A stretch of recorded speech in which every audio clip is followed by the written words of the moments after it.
பெருமைக்கு உயிர் தந்த இந்த கலைக்கும் கல்விக்கும் நன்றி. நாங்க தஞ்சாவூர் தமிழ் பல்கலைக்கழகத்துல கல்வெட்டியல் மற்றும் தொல்லியல் துறை 3ஆம் ஆண்டு மாணவர்கள். எங்களுடைய துறை தலைவர் பேராசிரியர் முனைவர் மா பவானி அம்மா அவர்கள். Welcome to Tamil எந்தரி channel. நான் உங்கள் டிகே. நான் தமிழ் யூனிவர்சிட்டியில படிக்கிறேன். இன்னைக்கு நம்ம எங்க வந்திருக்காங்க பாத்தீங்கன்னா நாகப்பட்டினம் துறைமுகத்துக்கு வந்திருக்கோம். எதுக்கு நாகப்பட்டினம் துறைமுகத்துக்கு வந்திருக்குன்னு பாத்தீங்கன்னா கப்பல் கட்டுமான பார்த்து வீடியோ எடுக்கிறதுக்கோசம் வந்திருக்கோம்.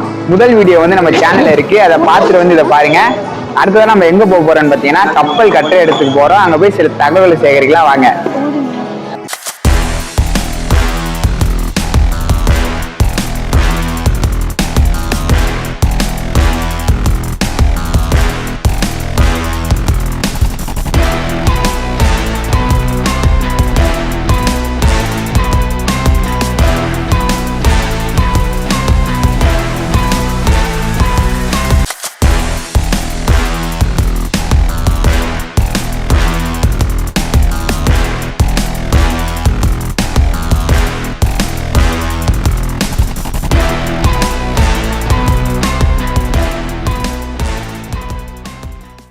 வணக்கம்யா, நாங்க தஞ்சாவூர்ல தமிழ் பல்கலைக்கழகத்துல கல்வெட்டியல் மற்றும் தொல்லியல் துறை யூனிவர்சிட்டியில இருந்து நாங்க வந்திருக்கோம்.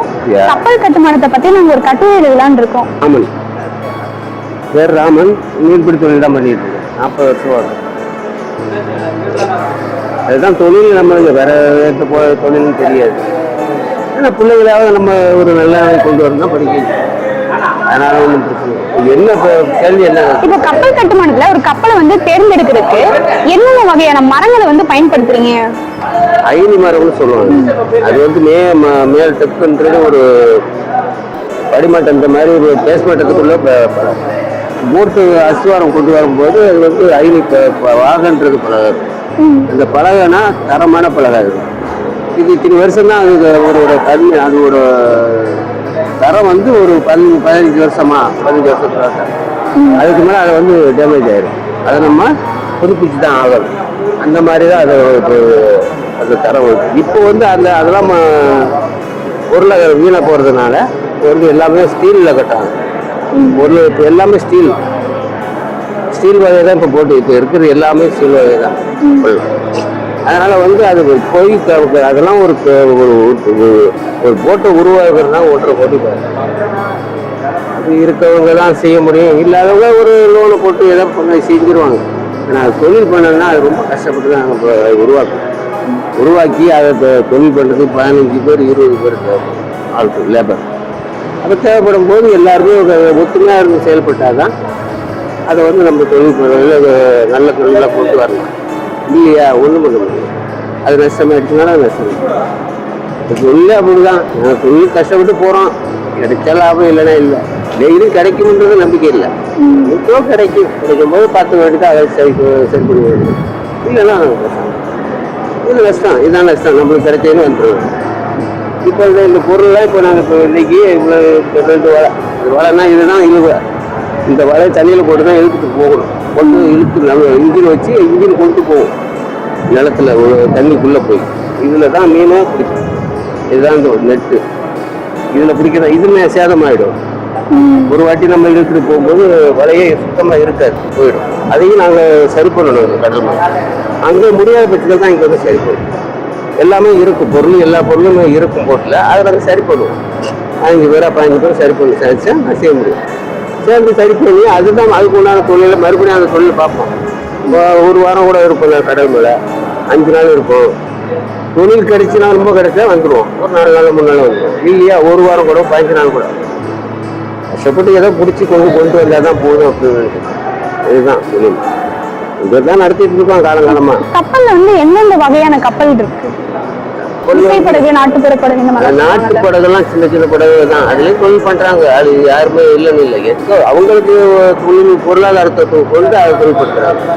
அதெல்லாம் பைப்பர் இலை கட்டுமரம், பைப்பர் இலை கட்டுமரம் எல்லாமே பைப்பர் தான். அது என்ன சொல்றது, அதுதான் பைப்பரை போட்டு அது விசைப்படகு வந்ததுக்கு அப்புறமா எல்லாருமே விசைப்படகுக்கு மாறிட்டாங்க. யாருமே வந்து நாட்டுப்புற படகு வந்து யூஸ் பண்றது கிடையாது. அதுக்கு காரணம் என்னன்னு நீங்க நினைக்கிறீங்க? வளர்ச்சி.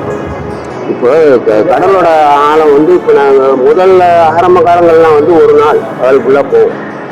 அதுக்கு உண்டான கெப்பாசிட்டி தான் டீசலோ ஐஸு ஸ்டோரேஜ் எல்லாமே கொண்டு போவோம். அது பகலுக்கு அது வந்துடுவோம். அதுதான் தொழில். அப்போ கிடைக்கிற பகலில் கிடைக்கிறது மட்டும் அது எங்களுக்கு பத்தாது. வளர்ச்சி நம்ம நாடு கொஞ்சம் எல்லாமே பொருளாதார விலைவாசி ஏற ஏற நாங்கள் என்ன பண்ணுவோம். அப்போ அதுக்குண்டான தொழில் என்ன வழியோ அதுக்காக தான் மாறினது எல்லாமே போட்டு. இப்போ விசைப்படங்கள் வந்தது அதுக்காக தான் வந்தது. கட்டு மரத்திலே போய் உயிர் சேதம் நிறைய ஆகுது. இதுலேயும் ஆகும், சொல்ல முடியாது. எந்த பொருளாக எந்த தொழிலாக இருந்தாலும் உயிர் சேதம் உண்டு, எல்லாமே உண்டு. அதை துணிஞ்சு நம்ம செயல்படுத்துறது தான். தைரியத்தோட மனசு கொண்டு போய் செய்யணும், அவ்வளோ. அது தொழில்படுத்து கஷ்டப்பட்டு நம்ம தொழில் பண்ணணும். கண்மணிப்பு அதிகமாக இருக்கும். 10 நாள் 15 நாள் 8 நாளுங்கும் போது நைட்டு ராவு கண்மணிக்கணும், தூக்கம் இருக்காது. அவ்வளோ கஷ்டப்பட்டு தான் பண்ணணும், செய்யும். அது எங்களுக்கு ஒரு கஷ்டம் தெரியாது. ஏன்னா அதுலேயும் எனக்கு பழகிட்டோம். கஷ்டம்ன்றது எங்களுக்கு அந்த ஒரு இது தெரியாது. இப்போ இங்கேயும் இந்த இது சரி பண்ணி போட்டால் தான் நாளைக்கு நம்ம தொழில் கொண்டு போக முடியும். அதுதான் இப்போ பார்த்துட்டு இருக்கோம்.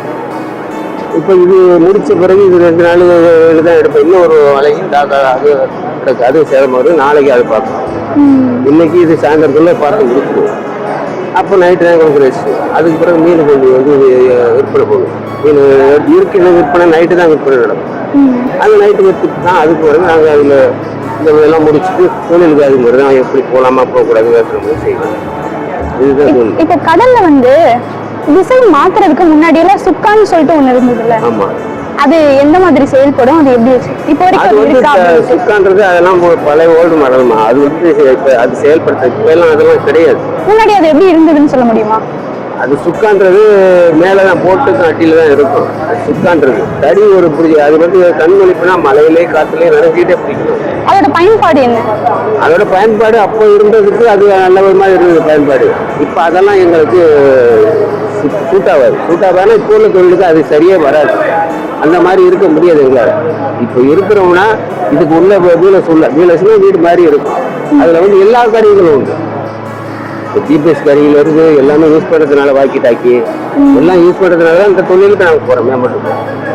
இப்போ போகிறதுக்கு அதுக்காக தான். இப்போ முன்னாடியே உள்ளது மாதிரி இருந்தனாக்கா ஆழ்கடலில் தங்கி நாங்கள் ஒரு வாரம் எல்லாம் தொழில் பண்ண முடியாது. இந்த ஜிபிஎஸ் கருவி வாக்கி டாக்கி இதெல்லாம் இருந்தால் மட்டும்தான் செத்த அளவு காட்டுற டிஸ் பாயிண்ட் டிவி இது இத்தனை பாகத்தில் நம்ம வர வைக்கிறோம். இந்த இடத்துல போனால் மீன் கிடைக்கணும். இதை பார்த்து தான் நாங்கள் செயல்படுறோம். அப்போ அந்த வசதியெல்லாம் கிடையாது. திசை காட்டு கருவியே கிடையாது. ஜிபிஎஸ்ன்றது என்னன்னு தெரியாது. அப்போ அந்த சுக்கான்றது இருந்தப்போ அப்போ அவ்வளோ கஷ்டப்பட்டு தான் பார்த்தோம். அப்போ அங்கே இத்தனை நாள் தொழில் பண்ண முடியாது எங்களால். அந்த சுக்கானை வச்சுட்டு இத்தனை நாள் தொழிலே பண்ண முடியாது. டே நைட்னா ஒரு பகல் ஒரு நைட்டு போகும். அதே கஷ்டமாக இருந்தது தெரியும். அப்போ ஆட்கள் 4 பேர் 5 பேர் தான் இருப்போம். 5 ஆட்கள் தான் போவோம். இப்போ ஒரு இது டைரக்ஷன் திசைகளை பார்க்கறதுக்காக மட்டுமேவா? இல்ல, திசைக்கு பார்த்து திருப்பறது. இப்போ நம்ம இந்த திசைக்கு தான் போகணும்னாக்கா அந்த திசைக்கு நம்ம சுக்கான அது தண்ணியில இருக்கும்போது அந்த ஸ்பீடில் போயிட்டு இருக்கும்போது நம்ம சுக்கான திருப்பினா இந்த திசைக்கு போகும். அதுக்கு தகுந்த மாதிரி வச்சுதான் சுக்கான்றது. இந்த திசையில போகலாம் அப்படிங்கிறது தான் சுக்காடு. அதே சுக்கான் தான் இருக்காது. இப்போ ஹைட்ராலியமா இருக்கும்.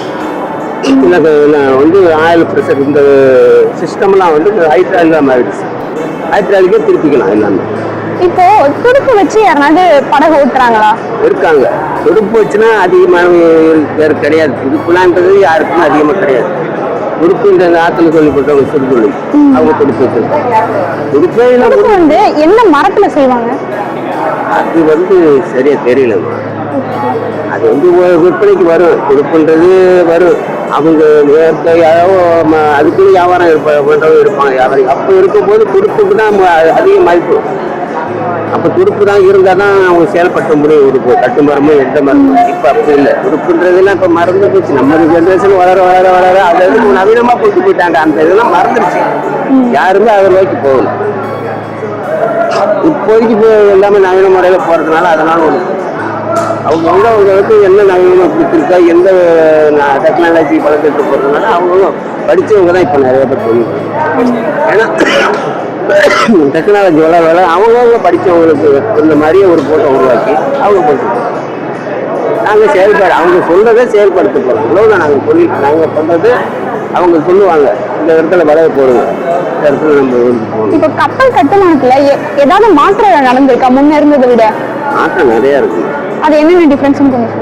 டிப்ரெஷனா வந்து முதல்ல வந்து இன்ஜினோட தரம், மிஷின் ஒரு ஒரு இன்ஜின் இருக்குன்னா இன்ஜினோட தரம் வந்து அப்போ கம்மி.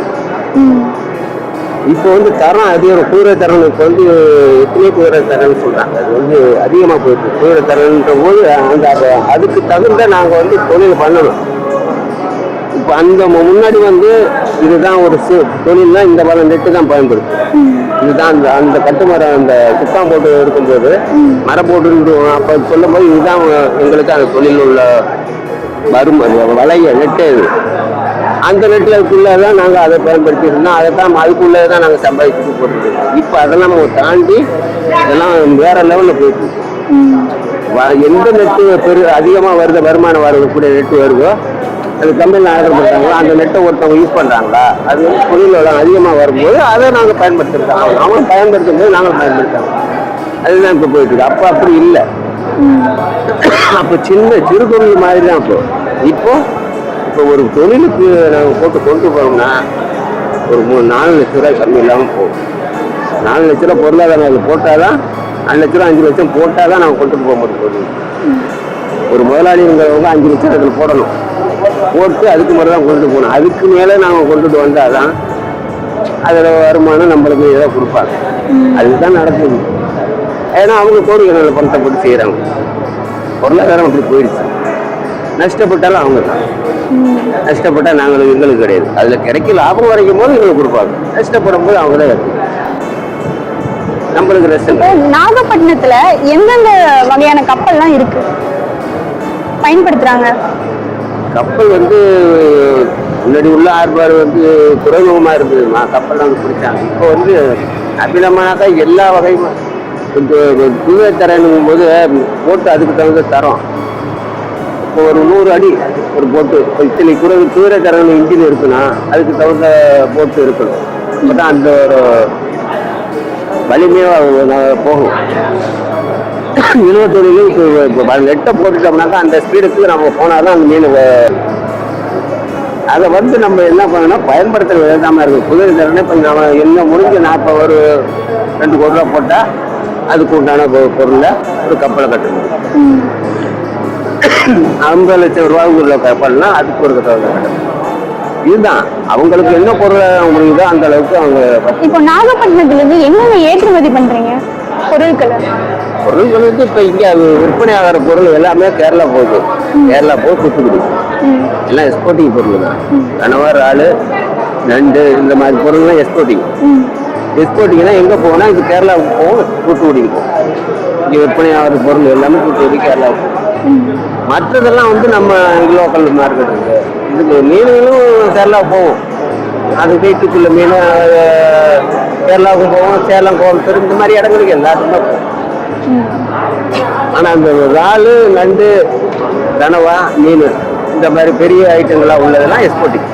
அது வந்து தூத்துக்குடி, கன்னியாகுமரிக்கு தான் போகும், கேரளாவுக்கு. அவங்க அங்கே தான் எக்ஸ்போர்ட்டிங் பண்ணுவாங்க. நம்ம விற்பனை தான் நம்மளுக்கு. எக்ஸ்போர்ட்டிங் அவங்க ஏஜென்ட் இருப்பாங்க, முதலாளி இருப்பாங்க, எக்ஸ்போர்ட்டிங் பண்ணுறவங்க. அவங்க கொண்டு அவங்களுக்கு கொடுத்து அது எக்ஸ்போர்ட்டிங் பண்ணுவாங்க. இப்போ கப்பலை வந்து கடலுக்குள்ள விடும் போது விழா மாதிரி ஏதாவது வச்சு கொண்டாடுவீங்களா? அது உண்டு. அது என்ன விழா? நம்ம சொந்த பந்தத்துக்குள்ள தான். அது வந்து விழானா எல்லாரையும் கூப்பிட்டு செய்ய மாட்டோம். நம்ம சொந்தம் இருக்கும். அந்த கொண்டு அப்பா அம்மா இவங்களை வச்சு இது மாதிரி சுற்றுலா மாதிரி பண்ணுவாங்க. மீனவர்களுக்கும் தனியா என்ன விழா வச்சு கொண்டாடுறீங்களா? அப்படியெல்லாம் ஒன்றும் இல்லைம்மா. எங்க மீனவர்களுக்காக நாங்கள் என்ன பண்ண முடியும்? நாங்கள் அதெல்லாம் பற்றி எதுவுமே பண்ணுறோம். இது கடல் தாய், அவ்வளவுதான். அது எதையும் கொடுக்குறாங்களோ வாங்கிக்குவோம். இல்லையா நர்ஸுதான் அவங்களுக்கு போங்கடானா போயிட்டு வந்துட போறாங்க. அரசாங்கத்திலிருந்து மீனவர்களுக்கு எந்த வகையில உதவுறாங்க? அது உதவிகள் இருக்குமா, குறிப்பிட்ட அளவுக்கு சொல்ல முடியாது. எப்போ எந்த மாற்றங்களும் வரலாம். இவங்க தான் உதவி பண்ணுவாங்க. கிடைக்கும் போது வாங்கிக்க வேண்டியதான். அவங்களுக்கு எப்போ கஷ்டமாக உதவி பண்றாங்க. இல்லையா விட்டுருவோம். கொடுத்தா பாப்பா, கொடுக்கலாம் சரி விடுங்க, கவர்மெண்ட்டை பார்த்து நம்ம என்ன பண்ணலாம். மீனவர்களுக்கு தனியா குழு எதனால வச்சு நீங்க செயல்படுறீங்களா? குழுன்றது இல்லைம்மா, பிசர் சிட்டி பற்றி பிசர் சின்னு இருக்கு வச்சுங்க. எங்களுக்கு தனி அலுவலகம் மத்தியில் கிடையாது, மாநிலத்தில் பிசர் சிட்டி பிசர் சிட்டி பிசர்சினா மீனவர்களுக்கான ஒரு இயக்கம் அலுவலகம். ஏடி ஜேடி எல்லாமே இருப்பாங்க. அவங்க கண்ட்ரோலில் தான் இது எல்லாம். அவங்க வந்து இப்போ கண்ட்ரோல் கொடுக்குறாங்கனாக்கா இப்போ நீர் காற்று அதிகமாக இருக்கும், தொழிலுக்கு போகக்கூடாதுன்னா நாங்கள் போகக்கூடாது, மீறி போக முடியாது. அது அவங்க கண்ட்ரோலுக்கு நாங்கள் போய் ஆகும். மீறி போனாக்கா அவங்க பனிஷ்மெண்ட் எதாவது பண்ணுவாங்க. அது கவர்மெண்ட் கையில் தான் இருக்கும். அது அது மாதிரி உள்ளதும் இருக்கு. அவங்களுக்கு சலுகைகள் எங்களுக்கு கொஞ்சம் கிடைக்கும். ஒரு வருஷத்துல ஒரு ஏதோ கொடுப்பாங்க. அது ஒரு சொசைட்டின்னு போது மானியம் கிடைக்கும். மானியம்னா ஒரு சொசைட்டி எப்போ கவர்மெண்ட் அறிவிக்குதோ ரிசர்ச்சுக்கு இந்த மாதிரி ஒரு சலுகைகள் அறிவித்தா அப்போ கிடைக்கும். இது போன்ற வரலாற்று தகவலை தெரிஞ்சுக்க தமிழ் அந்தாதி யூடியூப் சேனலை மறக்காம சப்ஸ்கிரைப் பண்ணுங்க.